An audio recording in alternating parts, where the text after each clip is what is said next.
حبايبي، قبل ما نبدأ المسلسل تعالوا نصلي على النبي عليه الصلاة والسلام، أو ما تنسوش اللايك والشير والاشتراك في القناة. جيت وجبت لكم ملخص الجزء 33 من المسلسل الهندي إشراقة السحر. وقفنا مع بعض الحلقة اللي فاتت عند ماهد لما سمع نظيرة وهي بتتكلم مع سهير عن مامته، فرجع بالذاكرة فلاش باك وافتكر لما مامته قالت له أنا عاوز أهرب من بيت عيلة نيازي لأني حاسة إني مخنوقة فيه. وماهد بيكون هيوقع التفاحة من إيده بسبب دهشته من سماع سيرة مامته، وبيستخبى بسرعة قبل ما حد يشوفه. وسهير بتشوف التفاحة على الأرض، ولما بتقوم تجيبها بتتفاجئ بالهدايا اللي عند الشباك، وبتقول في سرها الحاجات دي كانت موجودة مع ماهد.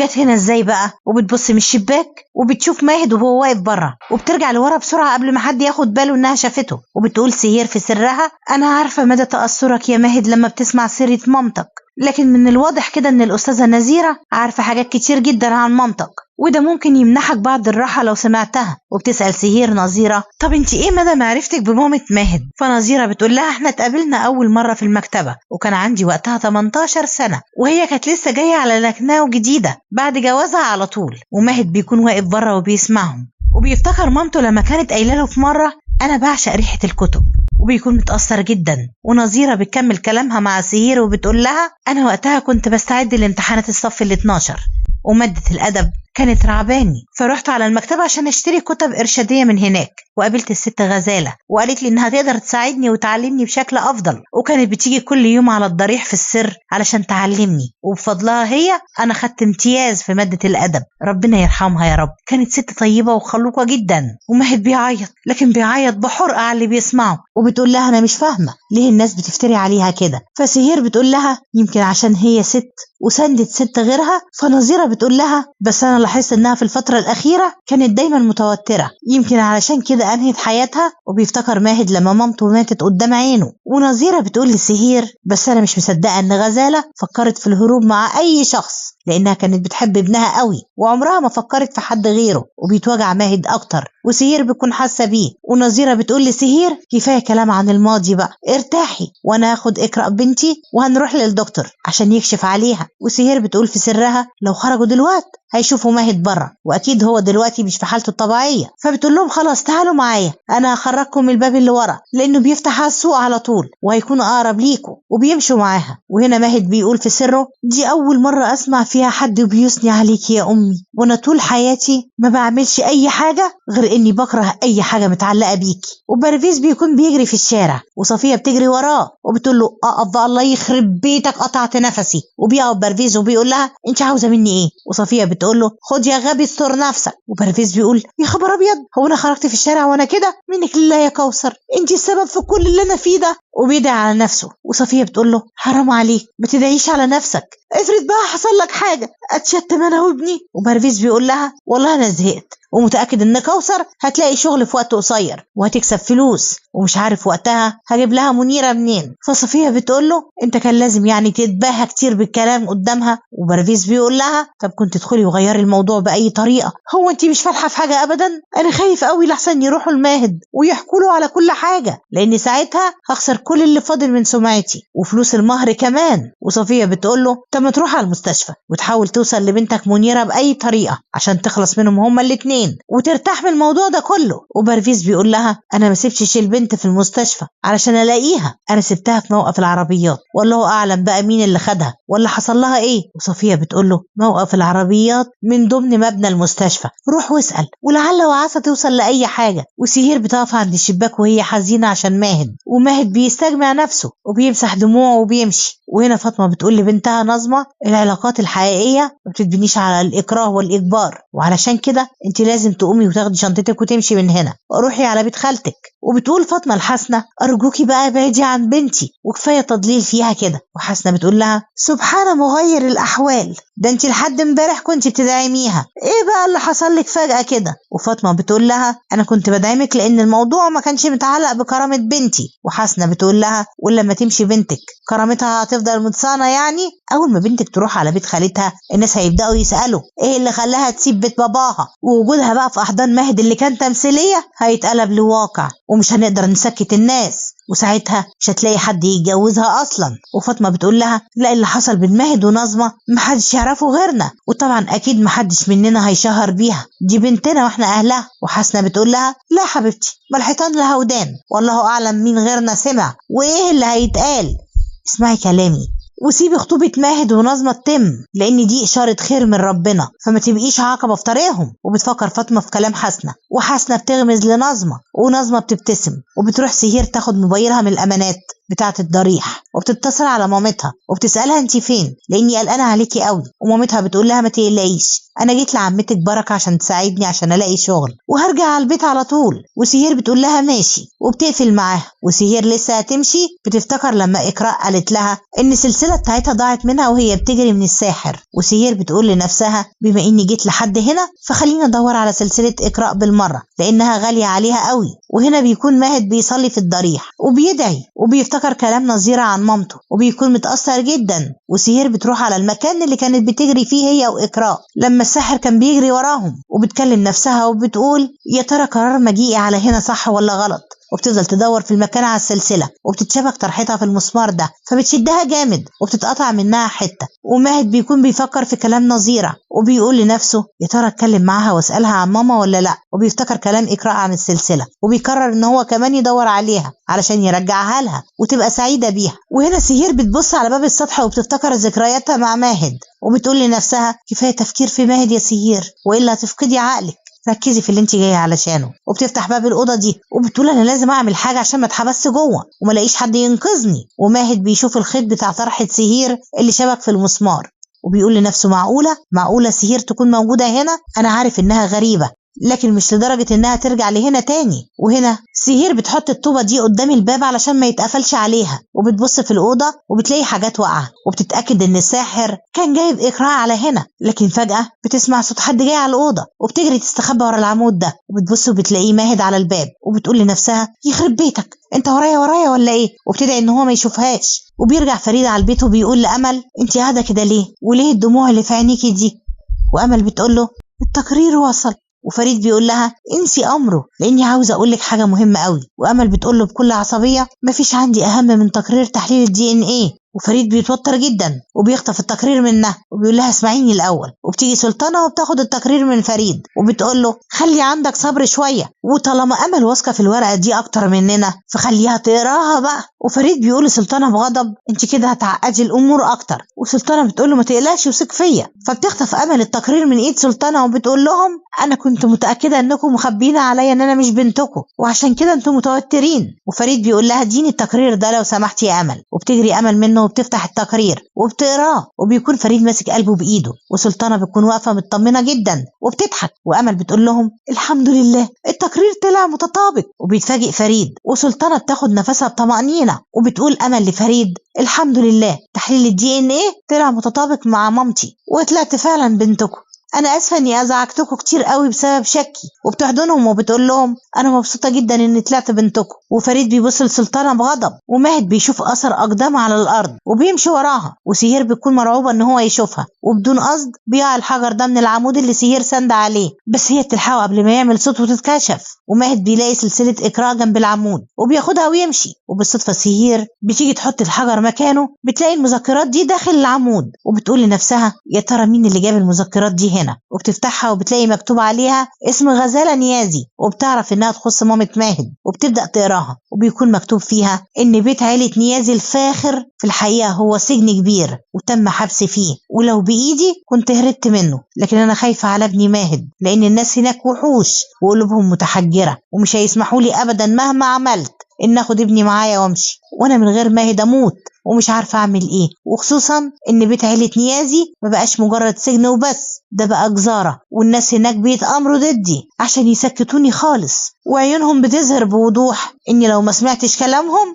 مش هيترددوا لحظه في قتلي. وده مش مجرد شك، ده انا متاكده من ده وخايفه جدا ان اللي يحصل لي اي حاجه لاني خايفه من اللي هيحصل لابني لو قتلوني. وسهير بتتصدم من اللي بتقراه وبتقول لنفسها ازاي ماهد قال لي ان مامته موتت نفسها وهنا مكتوب ان في حد كان عاوز يقتلها، هي اكيد كتبت السبب. وبتبدأ تقلب في الصفح لكن بتلاقي باقي ورق المذكرات مقطوع، وبتقول لنفسها يا ترى مين اللي عمل كده ومين اللي كان عاوز يقتلها، اكيد هو نفس الشخص اللي تآمر ضد ماهد لما كنا سوا في ادم غونج، وبتاخد سهير المذكرات بتاعت غزالة معاها على البيت، وبتكلم نفسها وبتقول انا لازم اخبيها في مكان بعيد عن ماما، لانها لو عرفت ان احتفظت بحاجه تخص ماهد في بيتنا هتقتلني. وفجاه بتوصل كوثر على البيت، واول ما سهير بتسمع صوتها بتخبي المذكرات في درج الكومودينو، وكوثر بتدخل على سهير وبتقفل الشبابيك والباب وبتقول لها انا لقيت شغل، والحمد لله ان باباكي عمل معايا كده، لاني حصلت على فرصه كبيره قوي ما كانش ينفع اضيعها مني. وسهير بتفرح قوي وبتهنيها، وكوثر بتقول لها انا مبسوطه قوي لان جشع باباكي حررني، وانا ان شاء الله هشتغل بكل جهدي عشان يبقى معايا فلوس كتير، وهعلمك انتي ومنيره، وهنمشي من البيت ده خالص. وسهير بتقول لها انتي بتدوري على ايه؟ ارتاحي بقى وانا هساعدك. وكوثر بتقول لها انا مش عايزه ارتاح، ولسه هتفتح الدرج اللي سهير حطت فيه المذكرات، بس سهير بتوقفها وبتقول لها طب عرفيني بس انتي بتدوري على ايه؟ وكوثر بتقول لها انا جبتلك جوز عشان تاكلي منه وتتعافي بسرعه، ولو شافته الطفله صفيه دي مش هتسيبلك منه ولا حبايه، وعشان كده انا بدور على برطمان اخبيه فيه. وسهير بتقول لها ده انا كنت فاكراكي بتدوري على كنز، ارتاحي يا حبيبتي وانا هجيبلك البرطمان. وبتبص سهير لقلق مامتها وبتقول في سرها يا ترى عرفها اني رحت على الضريح ولقيت المذكرات بتاعت مامة ماهد ولا لا؟ انا خايفه لو قلت لها تطلب مني ارجعها لماهد، وخايفه كمان لو ماهد شافها يفقد اعصابه. وبتقول انا لازم اساعد ماهد، مش عشان هو حبيبي ولا عشان كان جوزي، لا، بدافع الانسانيه، لانه انقذ حياتي. انا لازم افهمه ماضي مامته صح، وبعد كده هبقى اقول له. وماهد بيكون قاعد عند القبر بتاع مامته وهو حزين جدا، وبيوجه كلامه لمامته المتوفيه وبيقول لها انت عارفه انا ليه رحت ادور على سلسله اقراء اللي ضاعت؟ لان مامتها قالت عنك حاجات كويسه قوي وما كنتش اعرفها ولا سمعت عنها قبل كده، لاني دايما ما بسمعش عنك غير انك كنت انسانه انانيه وكنت سيئه جدا ومهمله، ومفيش طفل في الدنيا كلها يحب يسمع عن مامته اللي انا سمعته عنك طول حياتي، وهو انك كنت سمعتك سيئه وكنت عاوزه تهربي مع عشيقك، ولما كشفتي انهيتي حياتك من غير ما تفكري في ابنك. وفي اي مكان كنت بروح عليه الناس كانوا بيبصوا لي بشفقه، وطول ال 15 سنه اللي فاتوا على وفاتك وانا عمري ما سمعت عنك كلمه كويسه ابدا الا النهارده. انت انه نوع من النساء يا امي؟ انت اللي سمعت عنها طول حياتي ولا اللي اتكلمت عنها المدرسه نظيره النهارده؟ وهنا كوثر بتقول لسهير انا بقالي ساعه بتكلم وانت سرحانه، انت مش معايا ليه؟ وسهير بتقول لها انا كنت سرحانه وبفكر في حل ومكان تواجد منيره، يا ترى هي شبهك ولا شبهي؟ وكوثر بتقول لها انت قلبك زي قلبي، انا كنت دايما بدعي ان باباكي قلبه يحن ويقول لنا على المكان اللي منيره موجوده فيه، ومش عايزه منه اي فلوس خالص، وانا اللي هربيكوا لوحدي. وسهير بتقول لها طب ما تطلبي المساعده من عيله نيازي، لان بابا دايما بيتظاهر بالطيبه قدامهم، ولما يعرفوا حقيقة أفعاله أكيد هيخاف وهيقول لنا على مكان منيرة فورا. ومامتها بتقول لها ما تجيبيليش سيرة عيلة نيازي تاني، لأن فصلهم انتهى معانا لحد هنا، وترضيهم من حياتك بقى، ويلا خدي كل من الجوز اللي جايبهولك عشان عقلك يكون قوي وتكوني حازمة في قراراتك وتعرفي تركزي في دراستك. وبرفيس بيفتح عليهم الباب وبيقول لكوثر رجعتي على البيت بعد ما تعبتي من لفة على الفاضي صح؟ انت مستحيل اي حد يرضى انه يوظفك حتى خدامة في بيته، انت ما انت شاطرة غير في الاكل والنوم في بيتي وبس. وكوثر بتقوله جهز عنوان منيرة لانك خلاص هتاخد الفلوس اللي طلبتها اخر الشهر، وبتقفل الباب في وشه. وسهير بتتنكر على هيئة موظفة جديدة في مكان كوي الملابس، وبتسرح بعقول البنات اللي بتشتغل هناك وبتقول لهم انا اللي هاخد هدوم السيد ماهد عشان اوديها له على اوضته، لاني مغرمه بيه وبوسامته، وقلبي انفطر لما عرفت انه متجوز. ودي بتقول لها ايه ده انت ما تعرفيش انه هينفصل قريب قوي؟ وبتقول لها سهير لا ما اعرفش، كويس بقى انك قلتي لي الخبر الحلو ده، وسعوا بقى من طريقي عشان الحق احط له هدومه في اوضته. وماهد بيقول لعزت اللي شغال عنده خد الرساله دي وصلها على العنوان اللي مكتوب فيها، وهناك هتلاقي معلمه اسمها نظيره، سلمها الرساله في ايديها. وبتكون سهير المتنكره ماشيه بالهدوم في القصر، وماهد بينادي عليها يوقفها، فسهير قلبها بيقع في رجليها وبتقول لنفسها هو مش المفروض يكون في المدرسه دلوقتي؟ ايه اللي جابه هنا بقى؟ يخرب بيتك، هو انت ورايا؟ وماهد بيسالها انت شايله هدومي كده ليه؟ وسهير بتداري وشها بالهدوم وبتغير صوتها وبتقول له الهدوم كانت في المكوى وانا واخداها على اوضتك اهو. وماهد بيقول لها دي مهمه اسلم، هو فين اسلم؟ وسهير بتقول له اسلم مريض وعلشان كده كلفوني اقوم بالمهمه بتاعته.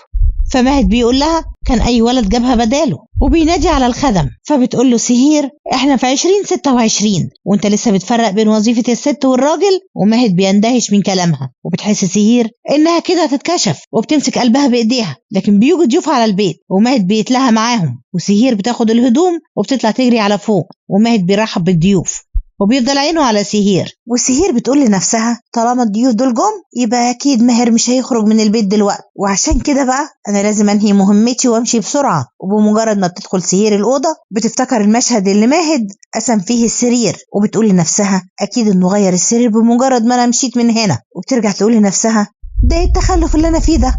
هو ده وقت التفكير في الماضي؟ خليني انهي مهمتي وامشي بسرعه. وبتفتكر سهير لما نظمة عرفتها مكان أوضة مامة ماهد، وقالت لها اوعي تقربي عليها لأنها بقالها 15 سنة مقفولة ومحدش بيفتحها أبدا. وبتكلم سهير نفسها وبتقول أنا متأكدة إن ماهد بيروح على أوضة مامته في السر لأنه بيحبها، مش زي ما بيتظاهر قدامنا بكره ليها أبدا، وأنا محتاجة بس إن أنا ألاقي مفتاحها. وبيخرج المفتي راشد من أوضته وبيقعد مع الضيوف، وبيكلم ماهد نفسه وبيقول أنا مش مستريح للبنت الغريبة دي، لأن واضح من أسلوبها إنها مش زي الخدامين بتوع البيوت. يا ترى مين دي؟ وسهير بتكون بتدور في الأوضة على المفتاح، وبتكلم نفسها وبتقول أنا مش لازم أنسى إن أنا هنا عشان عمل إنساني مش أي حاجة تانية، ومش لازم أنسى كمان إن ماهد أنقذ حياتي في النهاية، فأنا لازم أساعده في كشف حقيقة مامته، لأن في احتمال إن يكون حد قتلها فعلا ويقدر ساعتها إن هو يتجاوز ذكرى وفاتها. أنا بقى لازم ألاقي المفتاح بأي طريقة. ونظمة بتكون ماشية وبتبص وراها وبتخبط في عمتها حسنة بدون قصد، وبتتخض وبتقول لها إيه يا بنتي شفتي شبح قدامك عشان تخافي قوي كده؟ ونظمة بتقول لها أنا آسفة لكنك ظهرتي قدامي فجأة كده وعشان كده أنا اتخضيت، وفي الحقيقة بقى أنا خايفة من بابا. وحسنة بتقول لها باباك يعني مش من النوع المخيف للدرجة دي؟ ونظمة بتقول لها أنا لسه ما اتكلمتش مع ماهد،